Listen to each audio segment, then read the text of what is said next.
Right, we're recording. Mr. Lane, how are you? I'm very good, mate. I'm very good. Always good to see you. And you, yeah. You've not held back and got proper headphones on. Look, I'm trying to look less conspicuous and just got the. You're all discreet. Yeah. Mate, this is all new territory for me. It's still magic. All this is like headphones and talking and it going onto the computer and everything. It's crazy. Yeah, well, even though I've been doing teaching for however long this is now, how long we've been? About 15 weeks? More than that, is it? 16 weeks? It's probably getting, it's about 3 months. A million weeks, yeah. And even though I've known you for a long time, this is still different. Yeah.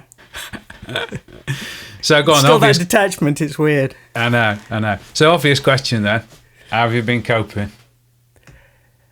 It's perhaps as horrible as it sounds, because there's been lots of horrible stuff going. The actual lockdown part of it, I've loved it.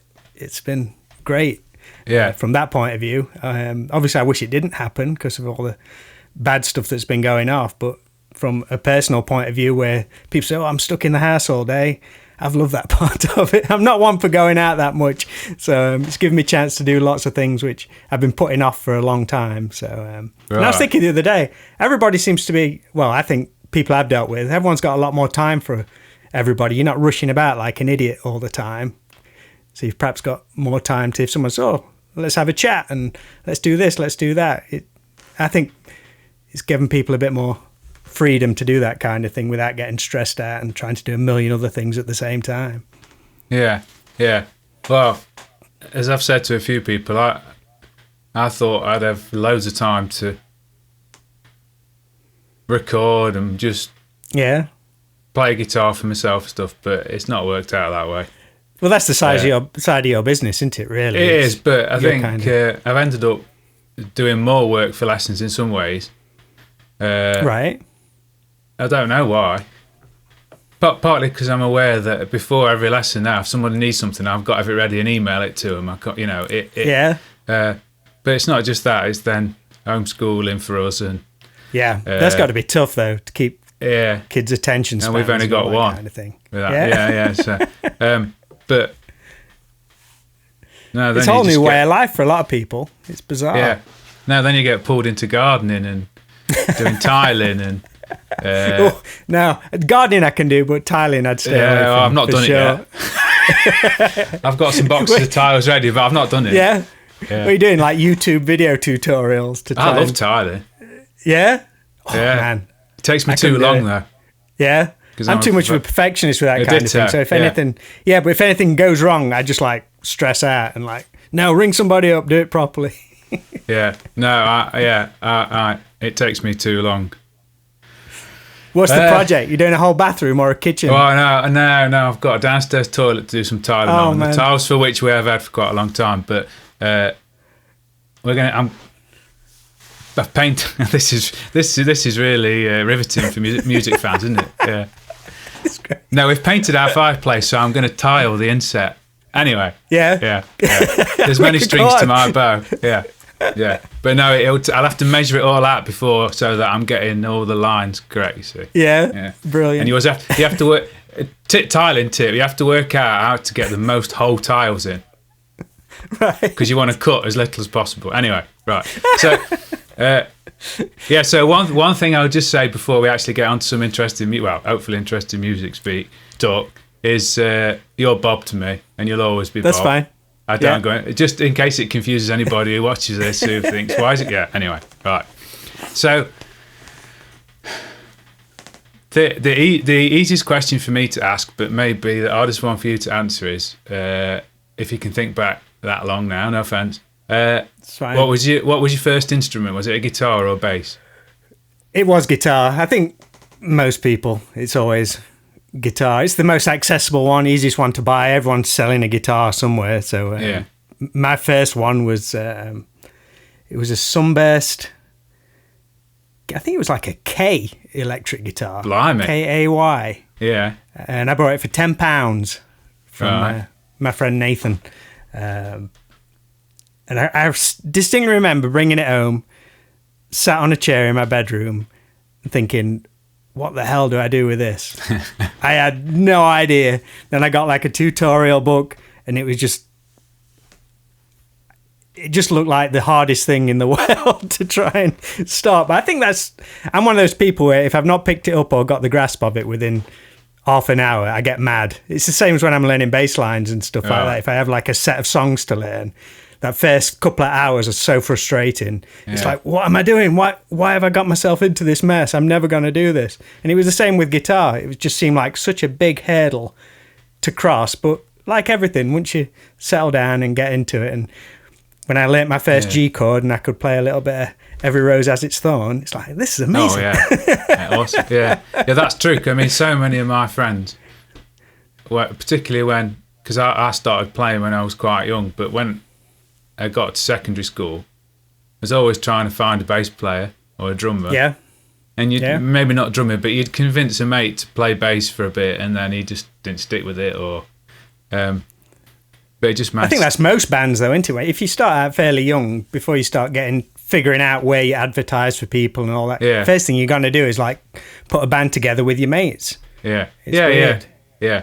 So, did you get another guitar after that, or was it straight to bass from there? Then no, I had that. I had that K guitar for quite some time. I don't really know what happened to it. Actually, I normally hang on to the first instrument I buy, so I think I've still got my first bass and stuff, but I don't know what happened to that K guitar. But the first, let's say, proper electric guitar I brought was a BC Rich, which I brought from Zebra.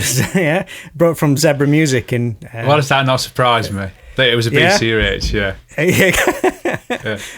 It was a choice between two. What was crikey, it was a choice between two, and I went for the BC Rich, and I got that from Zebra Music, and I got a little practice Marshall amp. And I played guitar for, I don't know, probably 18 months, 2 years. I gave it a shot. I mean, I could put some chords together and all that kind of thing. I've never been... The whole lead playing stuff always blew my mind. I never got my head around that. Again, that was another hurdle, which was a little bit way too high for me. Then I turned to bass about 18 months after or something like that. So what was your first bass then? Can you remember? I've still got it. It was a Kramer Striker bass. Well, I think I know that. Yeah. I think you've told me that. Right. Yeah, I don't know. What colour? Red. It was a red. My BC Rich was red, and the Kramer bass was red, but it had like these like sparkles in it. So it was a proper late 80s rock and roll bass. It wasn't like a Warlock or anything like that. It was just your standard precision shape. But it was great. I brought that from a second-hand shop for £80. And I've still got that. Today, that was what I played in my first few bands. Yeah, that would have been quite... Because this is what some of my students are amazed when I tell them how much my first electric guitar was. Right. But it was which was similar, 80 or 100 quid. Yeah. That was a lot. I mean, God, it's making me sound old, isn't it? But that was a lot of money then. Yeah. It's not like now when you can buy a Strat copy and a little amp and a strap and a lead for about 70, 80 quid. Is that how much you can get them for now? Of course, yeah. Wow. Yeah. I mean, they might not be... I shouldn't say they're not going to be very good. That's me judging it against the stuff that I've got. But to get you started... Ideal. Yeah. I had my first proper electric guitar was a Satellite, the brand was, Les Paul copy. Yeah. From a shop on Alfreton, not Music Inn. There was another guitar shop on Alfreton Road in Nottingham. Yeah, there were two, weren't there? I can't remember what the other one was called.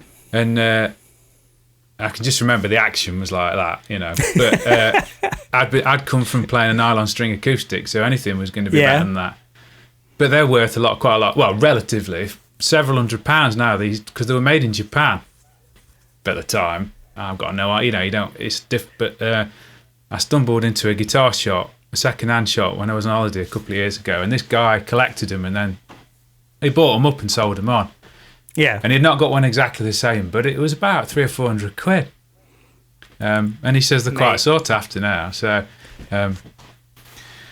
that's great. That's the same as everything. That's same with like me and buying toys and all that kind of stuff. I hang on to everything, and now I'm at the point where I've got to get rid of stuff now. How long am I going to save it for? Yeah, it's a good job. You can see. Well, I say this wall, not these walls, because I'm a bit of a Lego fan, so Yeah. But it'd ruin my image. Not that I've got one. So how long after were you already playing with mates then when you were playing guitar, or did that come with the bass? No, I don't think I didn't start playing in a band with the guitar. Well, strangely, I changed to bass about 18 months after playing guitar, but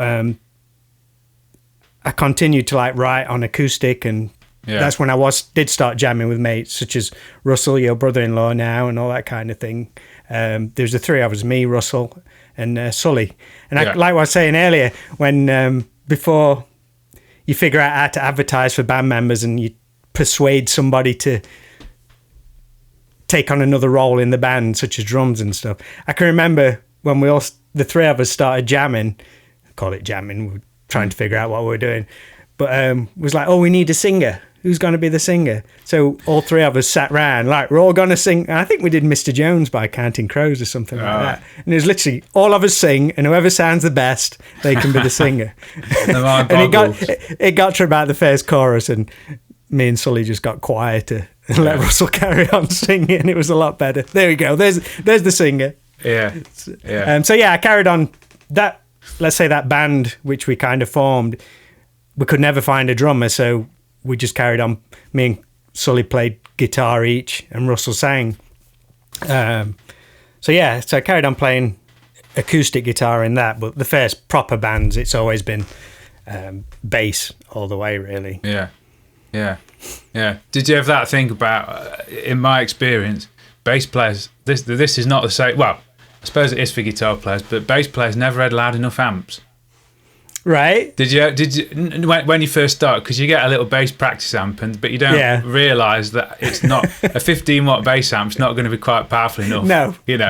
I think I perhaps got lucky with that from my point of view. Again, headed down to Zebra Music and got me a little, just coincidence, I got me a Laney bass combo amp, and it was great. Always did the job. And I think I was always loud enough. Never really honed in the sound as such, but I think I never had any problems with volume. No, I think the worst. The only problems I've come across with that is when you first start doing your own gigs. You don't need to bring any gear. There's a backline, or you can share the bass amp, and they'd be just like the most tiniest little bass amp on stage against all these big Marshall, either combos or stacks. That's the main time I've come across where the bass amp hasn't been up to the job, and when you're playing, it's bouncing along the stage because you've got it cranked up to 11, distorting to shit and everything. It's crazy. Yeah. I know, but then you see the movement these days is much smaller amps or DI generally. Yeah. It's totally changed, hasn't it? People got tired of lugging stuff. Well, not tired, they got smart. How can we change this? I mean, again, in my experience, you do need a much more powerful bass amp to but to be loud enough in a band.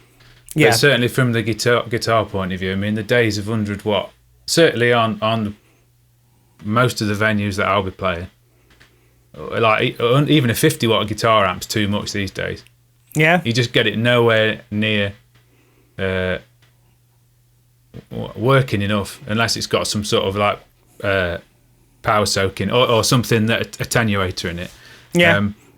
I mean, at the end of the day, do you need that power from the amp? Because if you're playing a half decent venue, you just need a microphone on it and get as much volume coming through. And you get I mean, I've told this story to a few people, but both my amps are only 20 watts. Yeah. Which would have been laughable 20 years ago. But I mean, whether I suppose amplifier designs come along, it's that there must be reasonably efficient 20 watts. And we did a gig in quite a big room, and I had it on not even 3, and the guy said, "We don't need the PA." You know. Really? Yeah. Wow, that's got to be just the design. I think partly, but and it might be because we weren't allowed to play particularly loud. But but yeah, it's amazing. And I suppose like when you're first starting out, you don't realise this. The difference, I don't know. I mean, off the top of my head, if you've got a 20 watt valve amp, you'd need a 100 watt transistor amp.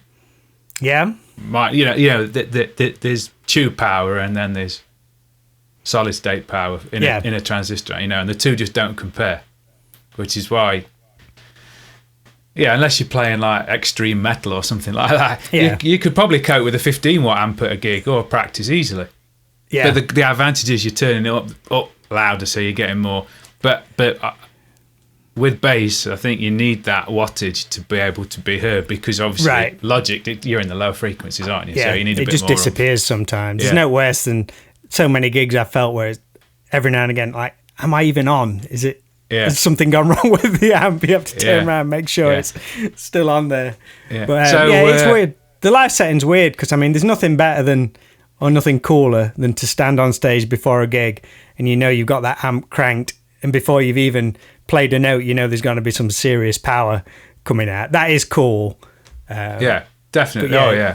The bigger venues, Yeah, that's a nice feeling. But you can get that through a guy who knows his sound system. You can just feel that there's going to be a lot of power on that stage beforehand. So it's all down to the PA guy as well these days. You get a good sound guy, good monitor mix. A good monitor mix is vital. Amazing. Tell me about it. Particularly, not so much when we started out, but like with Russell and I, because I do a lot of harmonies, and backing vocal. If I can't hear myself, it's just game over. Yeah. I mean, I've found I've worn earplugs for a long, long time, and if you wear the right, not massively, I know we've had this conversation before, but not massively expensive ones, you can hear yourself singing better, because obviously you've not got as much coming in, and it gives you a different perception. But if you've not got the right vocals, and if they're battling against the guitar or something, it's just. I feel for singers in that point of view, because I mean, we've all done hundreds of shit gigs, and I'm at the point now. If we get to a venue and it is a crap sound, I can get through it as long as I can hear the drums. Yeah, that's experience, though, mate, isn't it? Yeah, it's like I know the sound's shit, but I can get by. But if I was singing and doing harmonies or anything like, which you don't want to happen, but if I was in that position and I was that singer or a guitarist singing backing vocals, I'd say, look, we need to figure this out, because either I'm not going to sing or we need to sort it, because it's crazy. It's just that used to be when we first started playing as three-ring circus. That was always the question I had to ask: will there be monitors? Yeah, because you can't always guarantee it, can you? No, and you could probably remember the first time you did a gig with good monitors. Yeah, I don't know if you can. I can remember the first one I did. It just blew my mind. Again, it just helps to make for a better show. The performer will put on a better show, and the audience will enjoy it more. So So after those initial working out who the singer was going to be, then, how did it feel when you first started gigging? Again, because we couldn't find a drummer in that trio, we just started doing acoustic gigs, and there was kind of like a small, I'm not going to say country scene around we were from, almost like a folk scene. So there's lots of opportunities for us to go and play at these folk gigs, and we'd just do Nirvana covers, Soul Asylum, Stone Temple Pilots, Counting Crows, all the stuff we were listening to at the time, really. I'm talking like 94, 95. So that was a good introduction to start playing in front of people, really, and getting feedback. But I can remember that kind of band fizzled out. I'm terrible. It's one of my bad traits, really. I'm a bit of a shit for jumping onto something which I think's the better thing. Yeah. So if something better comes along, I'm like, oh, that's good. I'll go and do that now. And I've tried to get better at that, because I sometimes think, well, that must have looked really shitty, me leaving somebody, but like, okay, see ya, I'm going on to do this now because this is better. Yeah. That band I left that band because joined another band with a drummer and all this kind of stuff. And which I remember that first gig, to play on a big stage with full back line a drummer smashing away. I mean, we wasn't doing heavy stuff or anything like that, but just to do something full volume, playing bass was great. It was just the electricity, literally, not just the electricity from the amp, just the whole vibe was unreal to me. I could still remember it now. It's great. And I still get that buzz when I play live now. It's all about the live gig for me, really. Yeah. So that was, when was that? That would probably be around 1996, I think. Yeah. So yeah, that's a good time. So after the trio with my future brother-in-law, then what came next? How far in were you before Dip started? I joined the band. Dip started. When did they start? They must have started around a similar time, around 97, I think. But I didn't join them till 99. So I was in a band we were called Catch for a while. A friend of mine from Derby, we got together in a band. We're probably together. Again, that band started just the two of us, just writing on acoustic.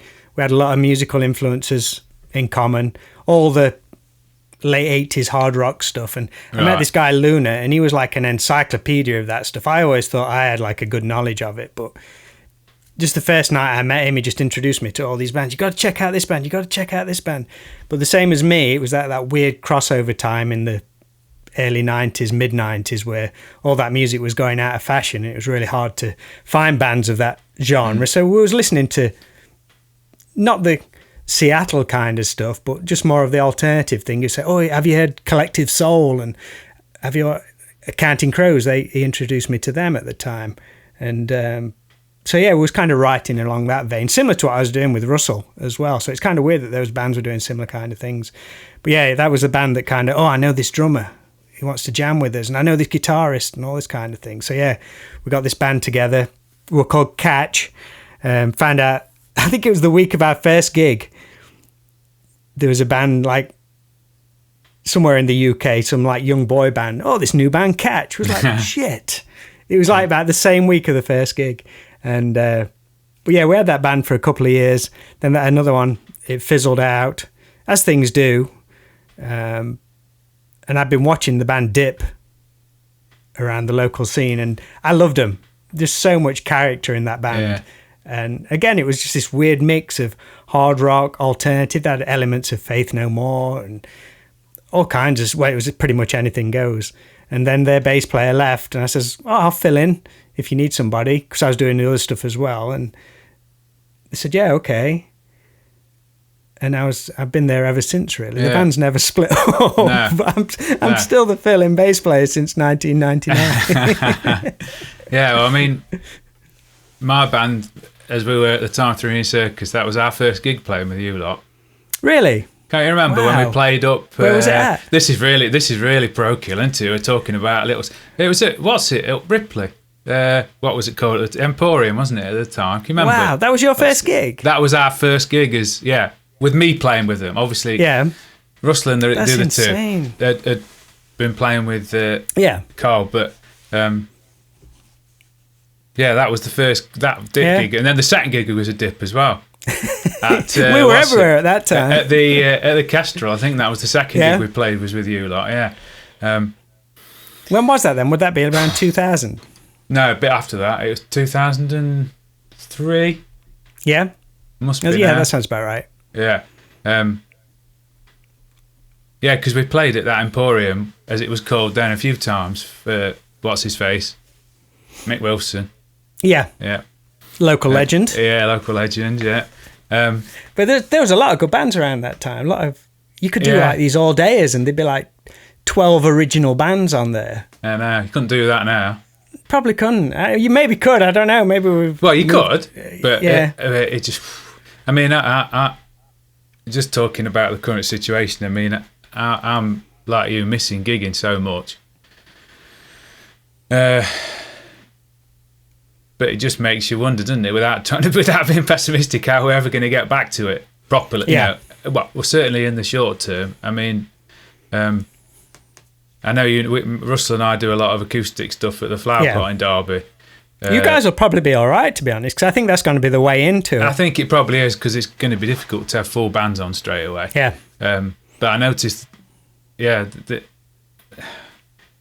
don't know. I think it comes down to there's going to be a lot of, obviously everybody's going to be right. Eventually, doors are open. Gig. Yeah. Can we have a gig? Can we have a gig? You know, and the people that you know and trust that book gigs are just going to have like a million emails in their inbox, aren't they? Let's be honest. Yeah. But I mean, a lot of tours are being rescheduled. I think they're looking at like March, aren't they, next year? Yeah. But I think November at the very earliest. On the sort of level that I operate on, it's also going to be getting people to come to be comfortable with it again. Because it's all very well at the moment saying pubs are reopening, but no end of people that I've spoken to aren't even entertaining going to a pub. No. You know. So, we'll see. But it is, I agree with you 100%. When you can't do it, it makes you realise that even maybe if you weren't, we weren't playing quite as much as we used to, but you really do miss it when you can't do it. Yeah. Even just once a month or whatever, you know, just, it gives you something. I think I was dreaming about it the other night. Oh, I'm not done surprised. Yeah. We had a mail out the other day. Our manager, Steve, he sent out, I think it must have been something that had been going around some venues and stuff, how if it starts in the very near future, how it might work with like the layout, obviously the layout of the bands on stage, but how the crowd would have to work as well. And they're just like odd person dotted around to make sure they had the distance between them. Well, I've just seen there's a guy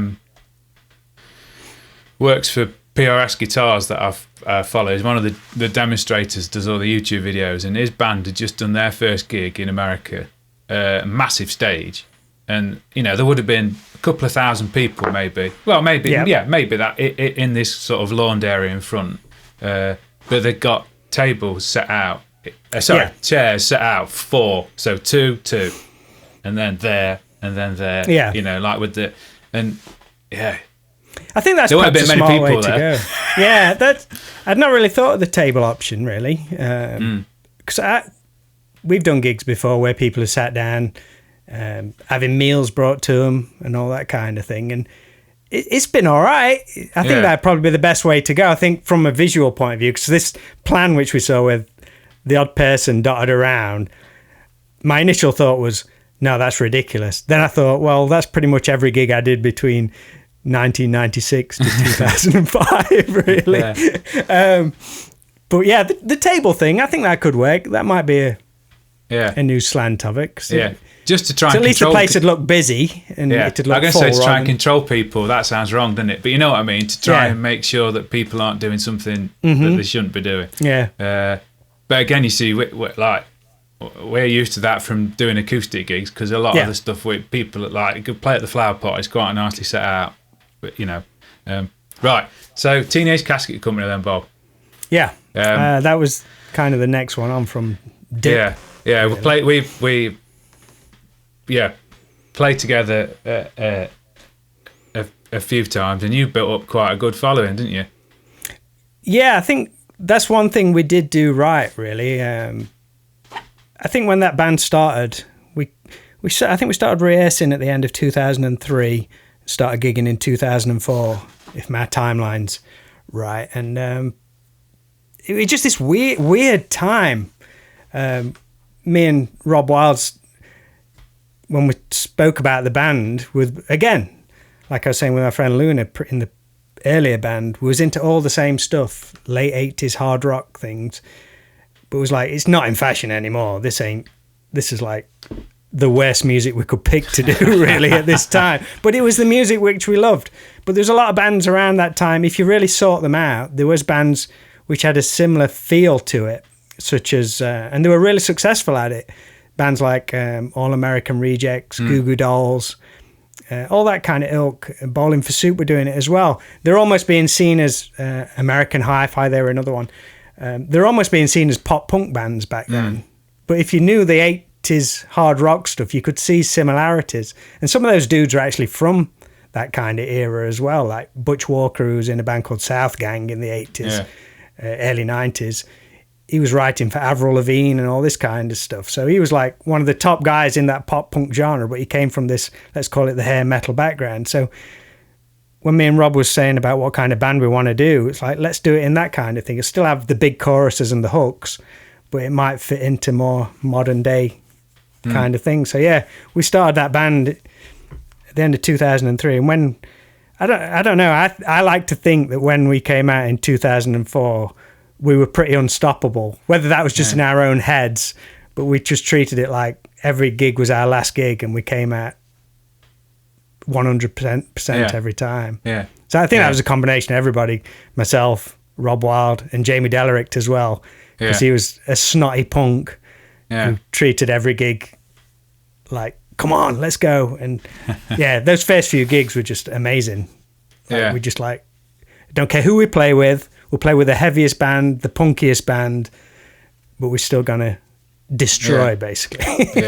No, I think that's, there were so many, you were sort of talking about the bands that were doing that sort of thing.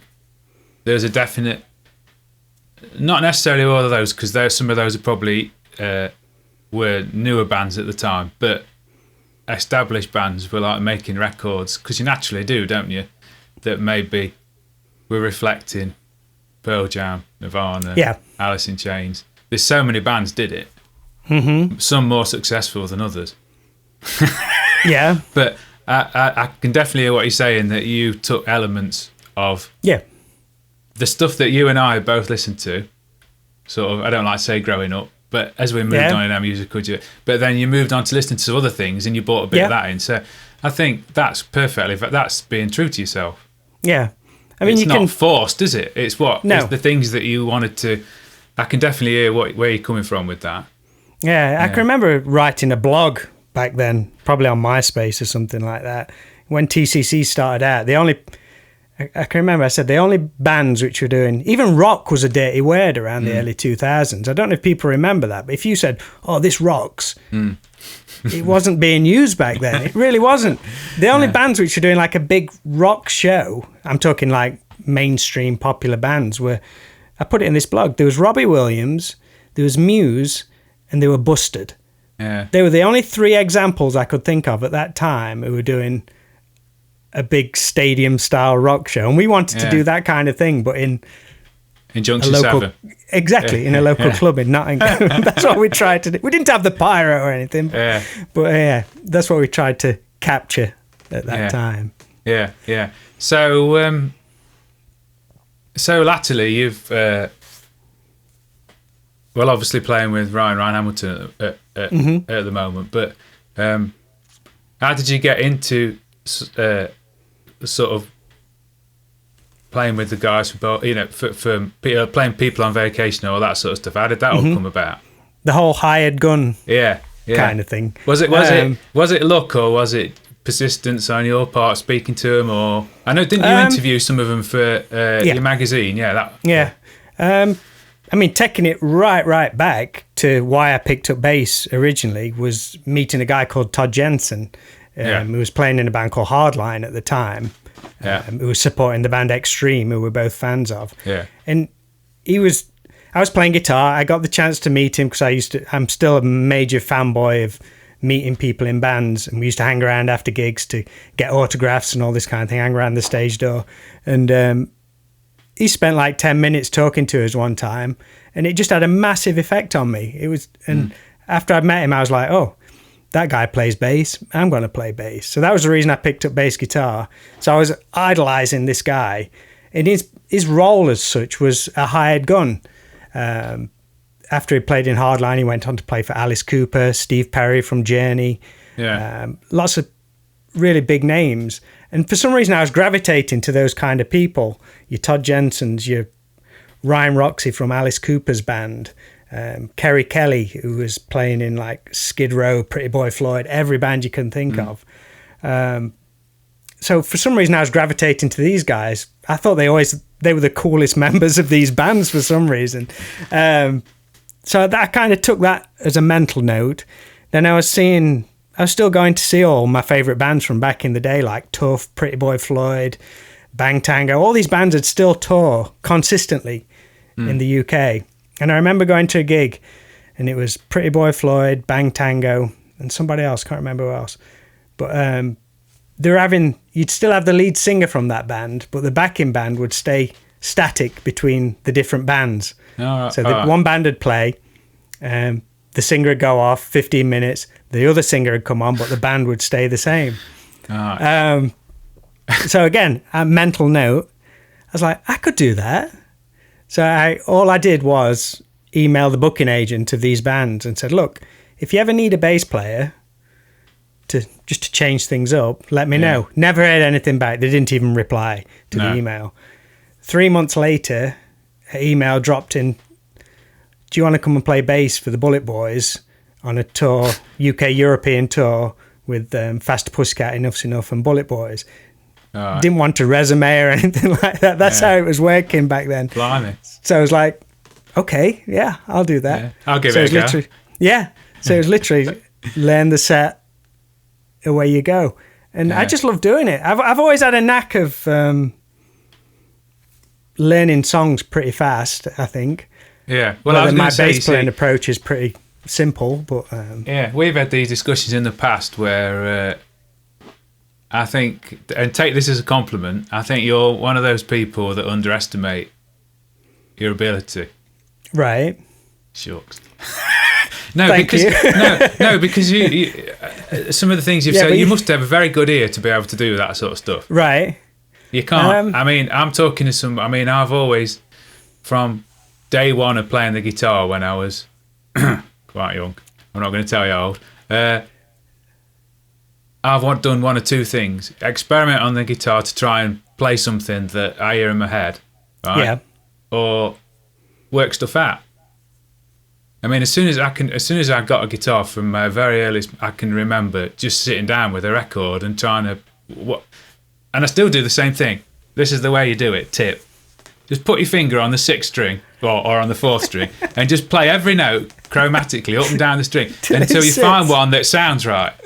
Yes. And you've either found the key or you've found the 3rd or you've found the 5th. Right. And I still do that to this day. I mean, 100%. I've got more adept at hearing a song and saying I can tell that's in E, or I can tell it's in, but you must have a very good ear, right, to be able to all this different stuff you've played. All right, so that technical ability is one thing, but if you can hear something and translate it from hearing it to your fingers, then that is a massive thing. Because I've got students who really struggle with that. And I say the only way is to just keep listening. And the more you listen, the easier it gets. You start to get clues about where the song must be going or what the key, even if you don't know straight away it's in E or it's in C. Yeah. But yeah, you must have a really good ear to be able to do all that. Thank you, mate. I've never really thought about it, because looking at it from those two angles, the technical ability and the ear, hopefully, I think it's probably more my ear, because I don't think technical ability is there as such. I've never got a real grasp of the theory aspect of it. But yeah, I do exactly the same thing. Put the song on, just mess about until, that's that part of it. Like I say, it might be the 3rd or something like that, but it finds you your place on the fretboard. And I've always been able to do it pretty simply. I don't know if it'd be the case with guitar, as such, or working out lead lines or anything like that. But from bass, most songs are fairly simple. There is the occasional one where it is a little bit tougher to work out. But I've always been pretty adept at picking stuff up pretty fast. So the Bullet Boys one was quite a learning curve. I'm not going to say I cheated on that one, because this is a story I've not really told much, really. When I started learning the Bullet Boys set for the tour, I'd learned the songs for about 2 weeks or so. Then the bass tab came available on eBay for the first Bullet Boys album. And I remember staying up till it was in America. I remember staying up till around, 2 a.m. in the morning to try and get that last minute bid in, and I missed it. I was like, shit. And so I messaged the guy who was selling it. I said, look, I appreciate I've missed out on the eBay bid. Someone else has won it. But before you send it out, how much would you charge me to photocopy all the pages and send it to me? And he charged me like $20 and stuff and sent it to me. Luckily, though, I could have got away, because he sent it to me, and I had pretty much everything down. Which, good, yeah. But it just kind of gave me that confidence to like, right, I'm gonna, because I was going in cold. Really, I'd not spoke to anybody from the band. It was literally just correspondence from the booking agent, and I knew that it would be, we might get a sound check. So that first gig in Swansea, we had like a 10-minute sound check. I think we did 2 songs. Right. Then they literally trusted me to go on stage and do the whole set. Yeah. Basically cold, really. Wow. And it worked out. It was good. That takes some guts as well. Yeah. Yeah, you can't trust all those tabs on the internet these days, no. I'll tell you. No. It was the official one. It was like the official tab book. So oh yeah. There's official and there's official. Right. Yeah. Yeah. But yeah, I'm digressing. I've gone back like 20 years. That's all right. That's all right. Yeah. Yeah, how I got together with Ryan, again, another longish story, but I'll try and keep it fast. I was doing a magazine called Trash Pit, which started around similar time as TCC. So this is why it ties in around 2003, 2004, where I could never find anything out about my favourite bands. So I thought, screw it, I'll do it myself. I'll contact them myself. So I started interviewing all Danger and all this kind of thing. And one of the bands I interviewed was Bowling for Soup, because they were like, I had my old school stuff, but the modern stuff I was listening to was that. And I got to interview the whole band in Sheffield. They all sat around and chatted, and me and Jarrett, the singer, hit it off really well. I think they saw me. I think what it was, they must have been doing all these interviews. Again, every interview must have been a pop punk styled interview. Yeah. Then I came in, started asking him about Motley Crue and Poison and all this kind of thing. So we hit it off and stayed in touch, became friends. Fast forward, crikey, how many years? I don't know, probably best part of 10 years. He puts the band People on Vacation together with this singer-songwriter he'd met from Texas called Ryan Hamilton. Yeah. And the band was marketed as a 2-piece, quite smartly really. It was quite smart to just market him as the 2. And they booked a gig in England, in London, before a Bowling for Soup tour. And I said, look, if you need a bass player, let me know. He's like, yeah, okay then. So I learnt the songs. That gig got cancelled. It never went ahead. So I'm like, shit, right. Missed the chance on that one. It was just a one-off gig. But then they announced a UK tour, I think the following year. So he's like, look, do you still want to do the bass playing? I'm like, yeah. Do you know any drummers? So I knew Mickey Richards because we played with Johnny Monaco from Enough's Enough. Again, we were just like a backing band. And that's how the People on Vacation thing came together. Right. We did 3 tours. We did a tour with Blue October, which was like a three-date tour, Blue I think. October. What was that? What was that big song they had? There was one I remember. Single word. Yeah, they're massive in America. I didn't realise how big they was. And they've got. I remember. What was the song called that? I remember the day. It was at their. My mind's gone blank. I remember seeing it on the TV. Yeah. Anyway, they've got this like really cult following. Like Have people love that band. Yeah. Right. And that was a great tour. The 2 bands couldn't be more different, really. But they're both on the same booking agent. But it was great. So we did that tour. Then we did 2 full UK tours, a joint tour with Patent Pending, and then our own headline tour the year after. And unfortunately, that band didn't work out, which is a shame because it was a friggin' very original band. It really was. But when it kind of, I think in its latter stages, Ryan says, look, I want to do a solo album. Will you and Mickey do a tour with me? So I was like, yeah. And it's just kind of gone from there, really. And we got lucky. It was good. So it's been a lot of you asked the questions, Bob, and you got the right answers in the end. Well, it just shows you just got to ask sometimes. Don't ask, you don't get. Yeah, exactly. Pretty much. Yeah. You see, that's. Yeah, I think it's seeing. The more you do stuff, I think the more you see opportunities in a way. I've missed a lot of stuff. On little Facebook bios or Twitter bios, I always used to put King of the Near Miss because there's been lots of things which I have missed. But hopefully that's because I've seen opportunities elsewhere. I've been lucky enough to do quite a lot of stuff. But the downside of that is the more stuff you do, the more stuff you miss as well. Yeah. And I'm one of those people who I don't like missing out on stuff. No. So well, you never know. Hopefully at some point we might get to play together after a bit of a false start. Yeah, for sure, man. But those would have been some great gigs this year, but damn you, COVID-19. And I can think of stronger words than that, but so because Ryan's stuff's got a certain it's got a certain sensibility to it of the singer-songwriter, but I think it covers a lot of ground. Yeah.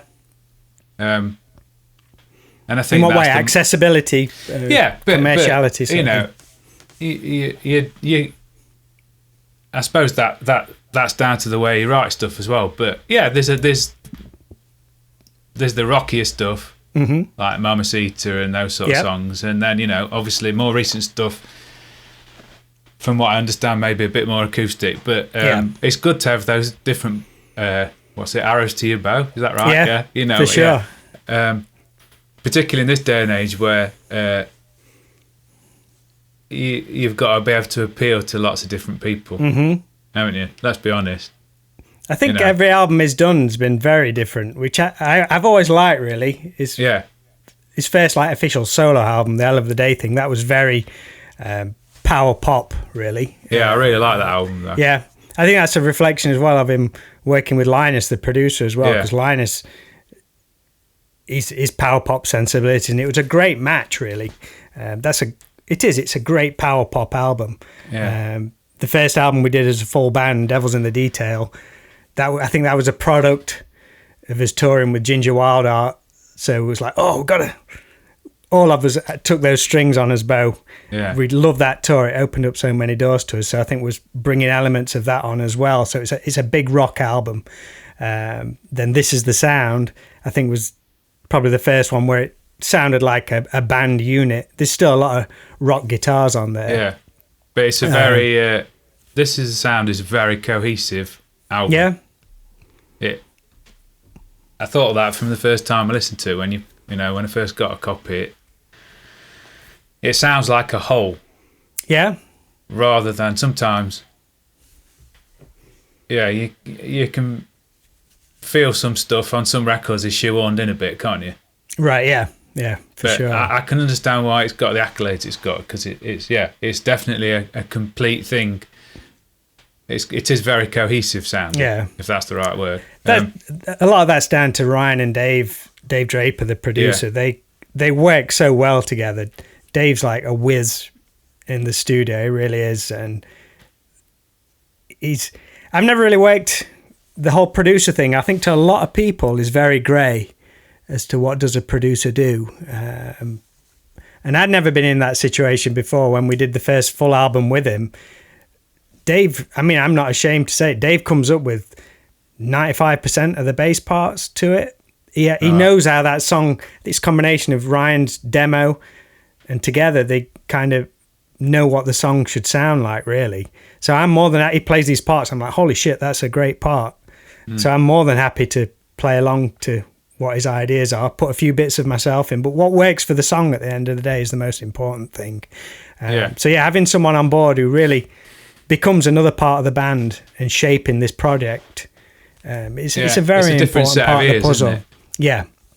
It's a very important part. Well, I mean, just briefly, when Three Ring Circus, when we recorded our first proper album, and we did it in Chesterfield with Paul.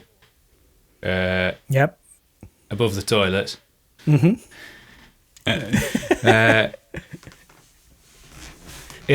all had a week off work. Yeah. A whole week in a studio. How crazy was that sounding back then? I know, madness, God, yeah. But no. So we'd recorded everything, and all the music, and we were getting onto vocals. Yeah. And Russell had done his lead vocal, sounding great. So Paul said, backing vocals, harmonies. What? Yeah. What do you mean harmonies? What are you on about? So I can honestly say that I've got him to thank. That really opened her eyes to a lot of things, and it was just a different pair of ears. You get very Paul's close. Great, I mean, because I write I'm not. Well, actually, no. I write 98% of the music that Russell and I play and that Three Ring Circus played. There's one song maybe on that first album that Russell actually wrote the music for. There's a thought. Yeah, good lad. I know. I wish he still played guitar more. When he watches this, get playing guitar more. But I get very close to the songs. I'm very protective, and I want that guitar part there. I want that. Right. I want that. I remember at the end of one song, I just switched. I had quite a big pedal board at the time, and I switched every pedal on. And it was quite loud. It was the heaviest song on the record, and it was just going crazy. And I was just into it. And there was about 2 minutes of me just making noise. And I said, I want all that in. And the other three were like, oh, you can't have that. But Paul would say, yeah, I like, there's some good stuff there. So that was good for me. Brilliant.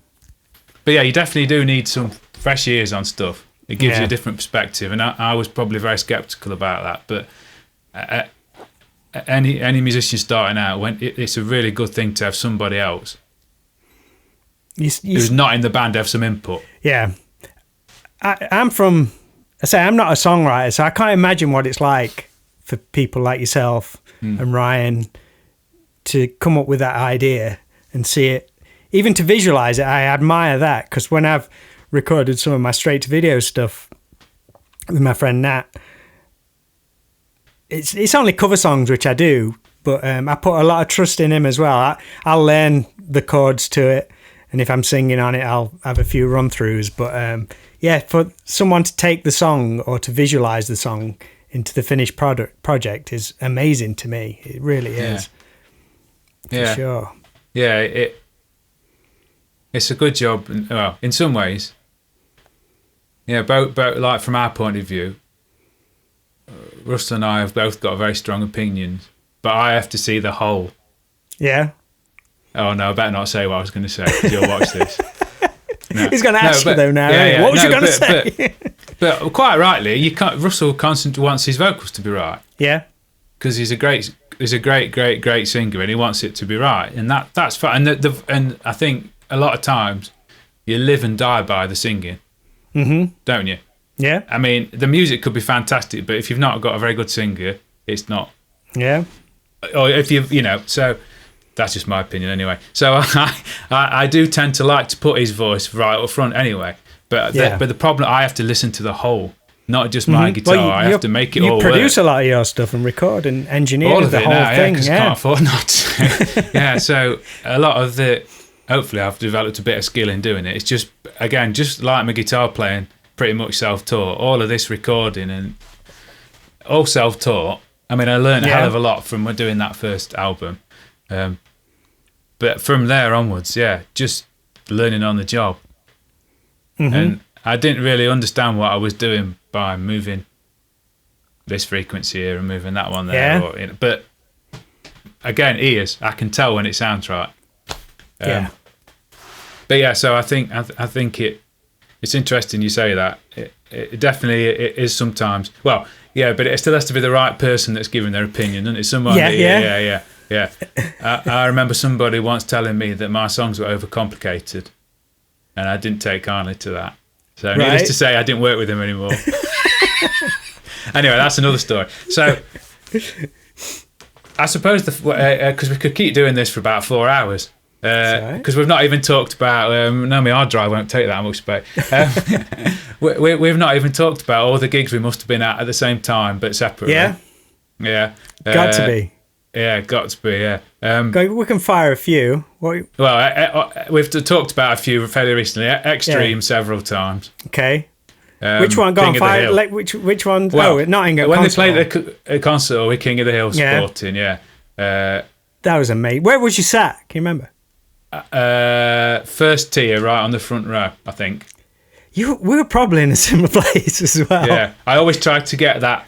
What do they call the first tier? I can't think. What right. First tier. But I always tried to get a seat in the middle. Yeah. See, that was a gig where my fanboy thing went into overdrive, really, because that was the first time that we actually hung around at the backstage afterwards. Because we walked out. You met Nuno. You met Nuno. Yeah, met all of them. It was great. Yeah. Oh, I am jealous. Because you walked out of Nottingham Concert Hall. Yeah. As you walk around the back, you could see where the stage door is, where the buses park, and all this kind of stuff. So I think as we were walking back to the car park, we saw people gathered round. So it was like, oh, let's hang around. Ended up standing there for about 2 hours or something. It had to be, and I was expecting it to be like in like you see on TV shows and stuff, where you see like the Beatles or Duran Duran, where they run out of the hotel straight onto the bus. Yeah. So we're all there. I was expecting a similar kind of thing to that, and we're all sat there. Well, not sat there, stood around waiting, and they came out. Gary Sharon was the first person, and I must have been in prime spot. Because all I did, put my hand out and shook his hand and said thank you. And that was it. I was done. I was right, okay, let's go. Yeah. But they just hung around for ages signing autographs. I got Gary Sharon and Pat Badger signed my Extreme jacket where I had Francis hand painted on the back. Right. And Nuno and Paul signed my programme. Yeah. And that was it. That kind of set a siege straight away. So every gig after then, certainly every Extreme gig, we used to hang around afterwards to try and get autographs. There was another Extreme gig at Rock City, and now I'm not sure what tour. Oh, the Wait for the Punchline one. It must have been, yeah. Yeah. It must have been. You see, as good as the two albums before that are, and obviously we don't need to say about classics and all that. I really like Waiting for the Punchline. Yeah. Now, you see, there again is a band that are trying to sound a bit more modern. Yeah. Perfect example. I've always struggled with that album. I really have. Every now and again, I dive back in. But from a guitar point of view, that's Nuno's guitar straight into a Fender Vibrolux. I totally hear that. A little brown amp like that, and he's cranked it so that all that overdrive. This is me geeking out. All that overdrive is just the tube screaming for dear life. Yeah. And I think that the whole. I mean, he might have used a boost or overdrive, but the whole album is, and it's dry. Yeah, there's really not. I think that's the problem I have with that album. From listening to all those albums in like the late '80s, early '90s, even Porno Graffiti, which I think when they did 3 sides to every story, to me it sounded very dry. That album, did. Even though there's a lot of stuff going off, it still sounded quite dry. And then when they did Wait for the Punchline, it was like, whoa, it sounds like they've just mic'd up a rehearsal room. Mic'd up very well, but it was just like the That's band interesting, playing. you see, because I was talking to my wife about this the other night. I listened to the remake, because obviously you know that I'm Pearl Jam fanboy. Mm-hmm. I listened to the remaster of 10. Right. Which they've tried to make sound more like the second album Versus, which was much dry. So 10 was it was Rick Parrish who produced it. It's got loads of atmosphere, loads of reverb on it. The remaster is the complete opposite. And is that much different? It's horrible. Yeah? Wow. They've tried to make, I think Brendan O'Brien did it and went back to try, because he then produced Versus, which was obviously much drier, much leaner sounded, but that sounds great. Yeah. I think it's just sometimes remastering just does records no favours. Yeah. The only good thing is you can hear the little things that Eddie's saying into the microphone that you couldn't hear on the original version of 10. That's cool. When he's talking at the end of songs, like saying stuff, you can hear it a bit more. But I think some remasters are just so bad, they just shouldn't have done it. To me, it doesn't make 10 any better. Right. All right. So just going back to... I'm going to dive in there. I'm going to ask you a question, because I don't think I've ever asked you this, and I'm genuinely interested. So you're from the same school as me, like in all those bands, Extreme. I think we've talked about bands like Tesla and all that kind of stuff. Yeah, I love Tesla, yeah. What appealed to you for Pearl Jam, for them to become what I think is probably your favourite band now? From being a fan of that hard rock, then all of a sudden, holy shit, all this stuff, all this fresh music. Well, let's be honest, that's what Pearl Jam were. You know, when the Stone and Jeff had been in Mother Love Bone, which were basically a slightly more polished hard rock, almost version on glam rock band when they first started. Pearl Jam with David Lee Roth singing. So it's no surprise that they sort of took that, because Stone and Jeff wrote all the music. Yeah. And a lot of the songs on 10 were written, I think I'm right in saying, when they were in Mother Love Bone, because they were so. But Eddie came from, I suppose, a slightly more punk rock. I mean, his bands before that he was in weren't, from what I can gather, weren't really sort of hard rock, glam rock bands like we. So they probably tailored it to fit a different singer. He's got a completely different voice to Andy Ward, and so. But it just sounded. I mean, I remember listening to 10 in our sixth form common room, and I actually got a bit fed up of hearing it because it was on all the time. Yeah. And then, because I'm one of these contrary people, Bob, that I don't like stuff if I'm told to like it. I like what I like because I like it, not because someone else has told me to. So I almost right at the start, it was just all the time where the people were putting it on the cassette tape, and then it just clicked with me. Yeah, so it's not because if you think back now, let me think. So around that time, here's another. I still am a big fan of Queensryche. All right, and when they did Empire, the album called Empire, they'd started to do the same thing. That they'd started, not that they were really like they weren't a glam rock band, but they'd started to go a bit harder, maybe, and it's like you could tell they were taking on new ideas and that. And I suppose who else was there? There must have been other bands that I was listening to around that time that would do, but yeah. So I don't think 10's drastically different to a lot of the other bands that I'd already been listening to were starting to do, really, to be honest. But it just, it sounds such a cliche, it just spoke to me. Yeah. No, I was just genuinely interested because a lot of us were like, oh, what's all this new music killing off all our favourite bands and stuff. Yeah. Never bothered me at all. Yeah. But, I'd been going to, You just saw it as a new band. Yeah, I still listen to me Van Halen, still listen to me Bon Jovi, still listen to Poison. But you see, now, I wouldn't, at that point, there was no way, not no way, but I wouldn't have gone back to listen to proper Poison. I'd be listening to Flesh and Blood. Yeah. Because going to watch, here's another gig, Rock City with Richie Kotzen. Yeah, you was at that one? That was that Native Tongue album. Yeah. Yeah. Native. That's your go-to. That's the one. Because of the guitar player. Yeah. Because I love him. Yeah. Yeah. I mean, some of Richie Kotzen. Oh, yeah.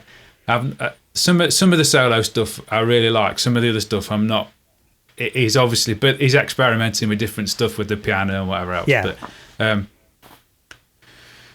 so it just spoke to me, but I wouldn't say in a completely different way to Poison and Cinderella and all that.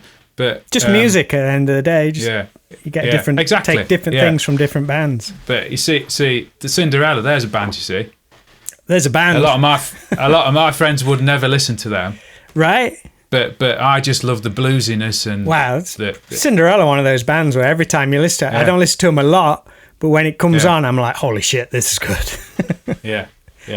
Just a great rock and roll band. So from like a thing about what if I had to name one song that got me into wanting to play rock music, whatever you think of him or not, was "Run to You," Bryan Adams. Yeah, I must have been class. I worked this out. I must have been 11 when that came out. Yeah, giving my age away again, and yours, because we're very similar. Yeah.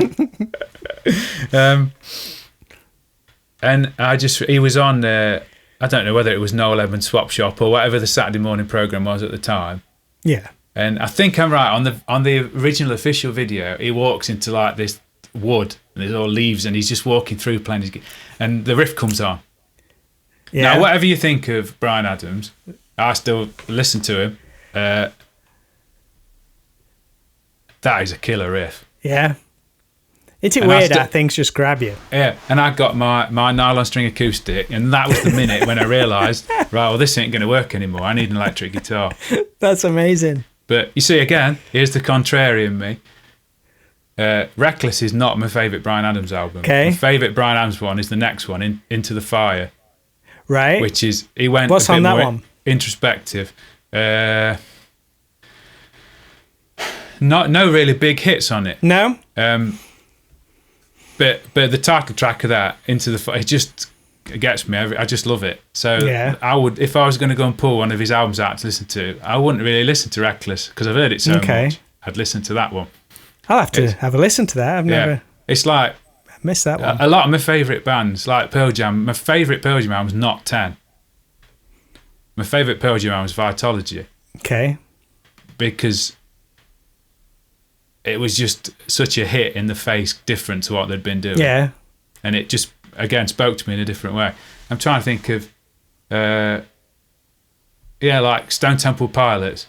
Massive fan of them. I wouldn't listen to Core. I'd probably listen to third album, I think of theirs. What's it called? Songs from the Tiny Vatican Music Shop. But I love that album. Fantastic. Was you at the Stone Temple Pilots gig at Roxy? No. No? No, there's an error. Yeah. I've done many of them. Like I would say, King of the Near Miss. As many good things that you've been and done and seen. No, I didn't see Pearl Jam at Rock City either. Right. Because they were played at Rock City. Well, you'd have been too young. You would have been too young for that. It was before. It was before. I would have been. Yeah. I can remember going to Rock City when we used to do the rock nights and stuff like that, and coming out one night and seeing a massive Pearl Jam. You know the logo, which they had the red squiggly. Yeah. The man. I can remember seeing that, thinking, "What the hell's that?" Yeah. So that stuck in my head. It's like something was happening. I can just remember this big billboard outside Rock City. That must have been just before they played. So that must have been a nuts. But you see, just wrapping this bit up, I'll listen to Nirvana, but they just didn't speak to me in the way that Pearl Jam did, and that's because Pearl Jam come from the place where I was. Right. They come from Mother Love Bone. And the love of like Van Halen and that sort of stuff that Jeff and Stone for Pearl Jam were obviously listening. I come from that. I don't come from like the Pixies, right? And the punk stuff that Nirvana were doing. That's an interesting way. Yeah, I'd listened to Nevermind till I wore it out. I loved it, but I'd still always want to listen to 10 more. That's a really cool way of looking at it because Nirvana and Pearl Jam, everyone kind of lumps them together. Yeah, but they're not. They're very different ways of.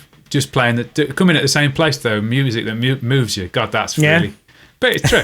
It's true. So don't Pearl Jam play Ain't Talking About Love every now and again? Or they have done, because Martin McCready is a massive Van Halen fan. Yeah, that's awesome. It's funny though because teaching people to play now, I've taught a few people to play that. Yeah. And it's crazy to be doing that, but I suppose one of the biggest ones for me, it's crazy for me to even though it's such a cliche thing to play on the guitar, to think that I'm teaching people to play Sweet Child of Mine, for example, and the hours I must have spent trying to work out how to play it, you know what I mean? And that crazy. And it's just a madness. So, right, wrapping things up a bit then, I suppose the one thing we just quickly for the last couple of minutes ought to talk about is your views on views on social media. Everyone I'm doing this with, I'm asking because I think everyone's got a very slightly different opinion, but a lot of similarities at the same time. That's just an opinion, isn't it? Obviously, it's good and bad, but interestingly, I think it's different. It's obviously different for different people in so much as because, like I say, I've done one of these with Danny Beardsley, who we both know. Yep. And he says the same. What you can get sucked into, I'm paraphrasing him a bit here, but is people think just because you're not posting, you're not doing anything. Right. Yeah. And occasionally you feel like you've got to post something, so that it's almost that syndrome of people not forgetting about you. Are we talking from like a band point of view? Or from whatever you do. Yeah, from a music point. Yeah, not from, oh, here's my tea, you know. Yeah. I mean, from the point of view, which I've never done, right? Yeah. Don't tell me if you have, right? So, but he's entirely right. Sometimes, because real life gets in the way. Yeah. You quite rightly don't.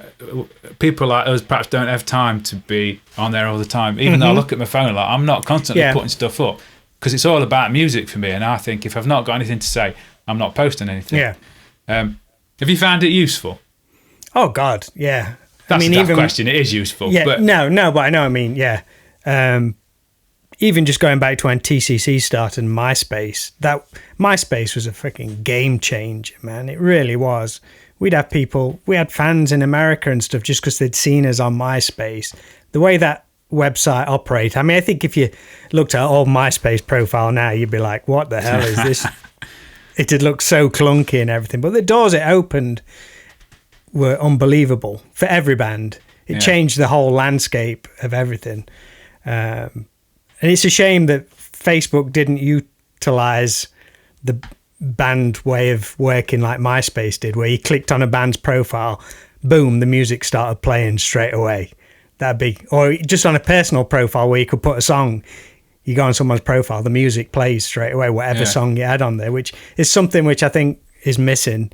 But it works so well. But I totally get what you mean, where if you're not posting, people think you're not doing anything.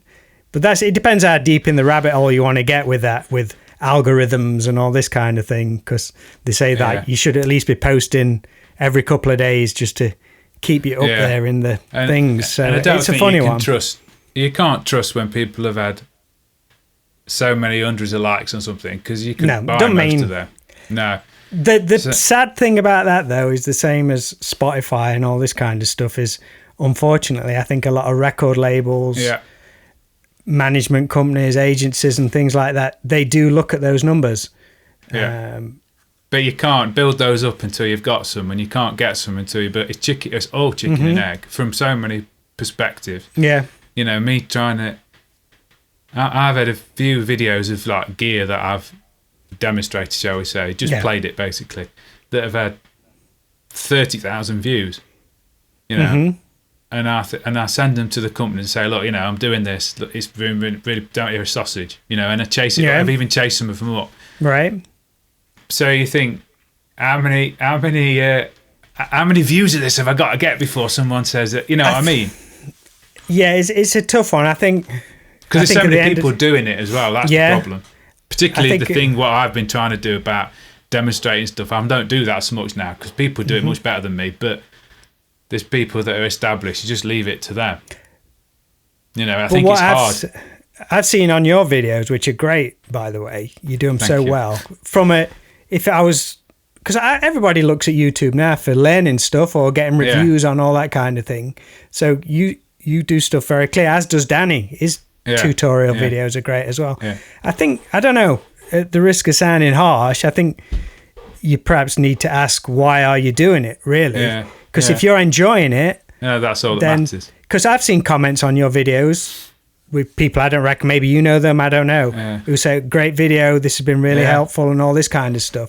So I think you've got to ignore the big number of likes and focus on the few likes which you have got and cultivate that audience, really. You know what now, Bob? I almost feel bad in talking about it now, because it's a genuine thing. It really is. But even at my age, I'm quite a developed human being now, and I've got, I've been in the world long enough to not let things bother me. Yeah. Oh, it's frustrating as hell. It really think is. Back, but think back when you were first starting doing this, and what was was for me, and I bet you were the same. Everybody's the same. Why if that band got that gig and we've not got it? Yeah. Yeah. Mm-hmm. Now you might. That's been my problem for many years, and I'm clearly still suffering from it. But it's amazing how it affects a reasonably mature man. Yeah. That still thinks about it. You know. But again, that's probably because you're proud of what you do. You know your stuff is good. Yeah. We're not idiots. We're not like. We're not disillusioned. We've been doing it long enough to know if something's good, something's bad. Now, I don't know. That what you just said, why has that band got that gig and we haven't?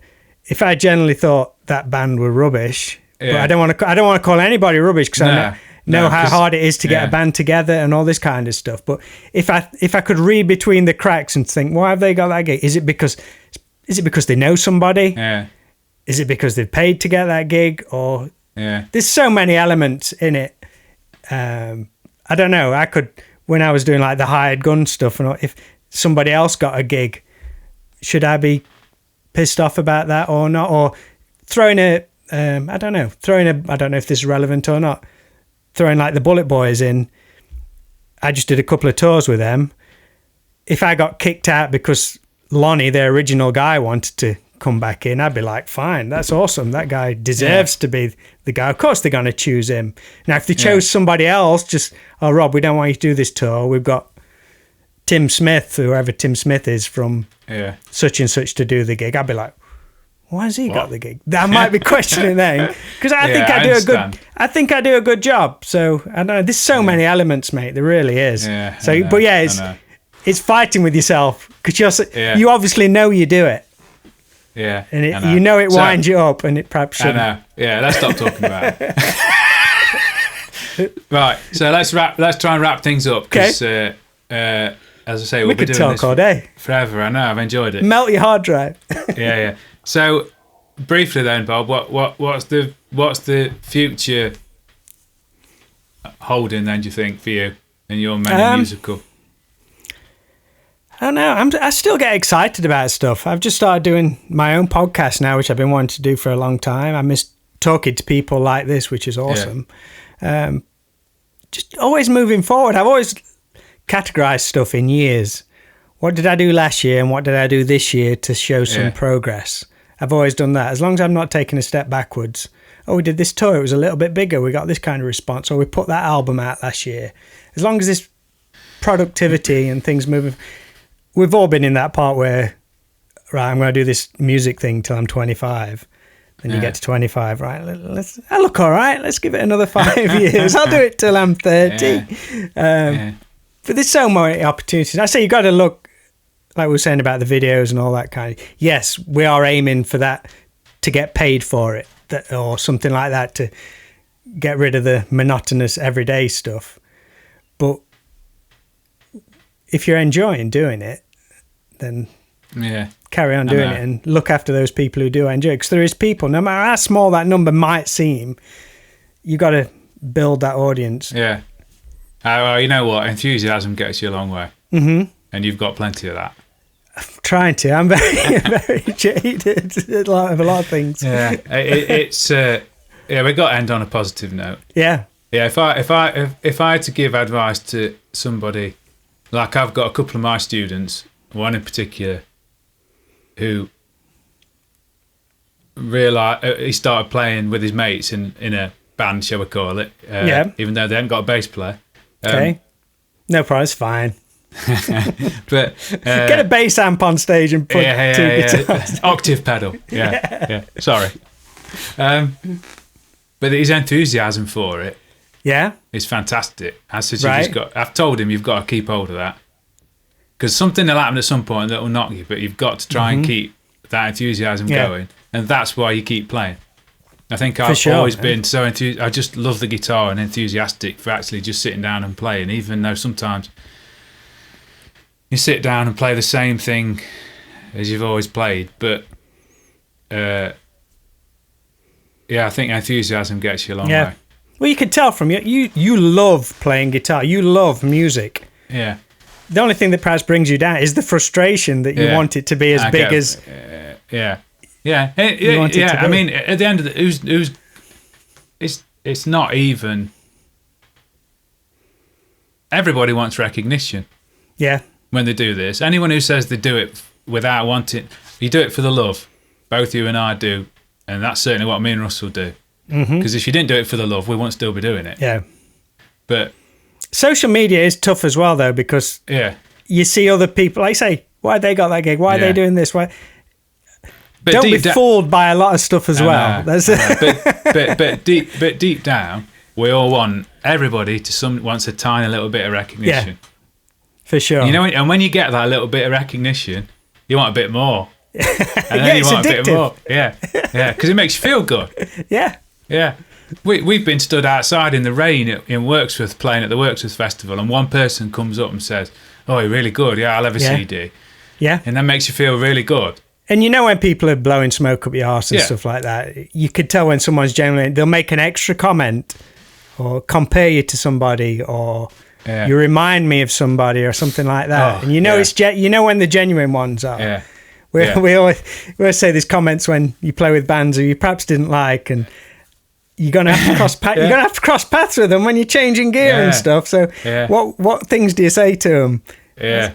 Sorry up all there. Right, mate. Sorry up there. Yeah. Good one, mate. Yeah. Dude, that guitar tone. What you mean when people say that? They don't mean it.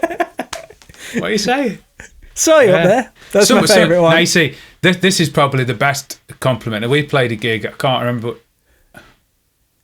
might have been in Belper. Can't remember. The guy said to me, right, these were his exact words, that's the best sounding guitar amplifier I've ever heard. Not, oh, you sound great, or great play. That's the best sounding guitar. Now, I think he meant I was making it sound good, right? But, when did it come to you? 2 o'clock in the morning when you were lying in bed? But they were his exact words. Yeah. we played at the beer festival at the Nottingham Beer Festival. We've done it a couple of times. We've done it at the castle, but 2 years ago it was at the arena.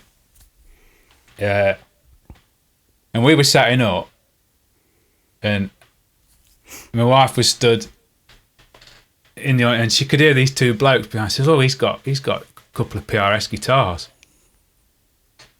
Oh, we'll see if he's any good when he's playing them." Yeah, I see that along those lines, right? And it made me actually afterwards. We thought, well, I reckon, God, I think they would have gone away and thought, yeah, he can play a bit. Yeah, you know. But the you didn't hunt him down afterwards. Where was he? I want to know. I know. Yeah. I could play a bit, look. Yeah. But it is nice when someone comes up to you and you know says, "Oh, that was a good bit of soloing," or if they say, "Yeah, that was," you know, it's what. So everybody wants recognition. I don't care who you are, and if you say you don't, you're lying. Yeah. Anyway, let's go back to the enthusiasm bit, right? So what we're saying after an hour and whatever we've been doing this for, that enthusiasm gets you a long way. For sure, man. Yeah, you got to enjoy it. Because you're going to do so many shit gigs to anyone. There's going to be some right crap. You're going to miss out on a lot of stuff. You're going to get angry and jealous of other people. But as long as you enjoy it, and not everybody's going to get a grasp of it. Not everyone's going to be really good at it, but you're going to meet brilliant people. You might not have like the success. I mean, the whole industry is totally different these days anyway. Yeah. What dictates success? There's no massive record deals, or you perhaps not. The amount of bands who are doing well, who still have day jobs, perhaps not day jobs, but when they're off tour, they have to get a part-time job as well. They're not getting paid all that money. No. It's what you want out of it. If you just enjoy playing for people and you know what you do is good, then just keep at it. Yeah. There's so many opportunities for sure. Just enjoy yourself. Exactly. Enjoy it. That's it. Right. Nice one then, mate. Thank you for doing that. Thank you. I appreciate it. A lot of fun. So, really and... good luck editing it. No, I don't. I just let you go. Yeah. Now I'm going to put a big banner at the bottom, just like not psychological, subliminal messaging. It's just going to flash enthusiasm all the time. Yeah. Get it in there. Nice one, mate. See you soon. All right, mate. You take it easy, dude. See you. See you later. Right. Love you. Bye bye.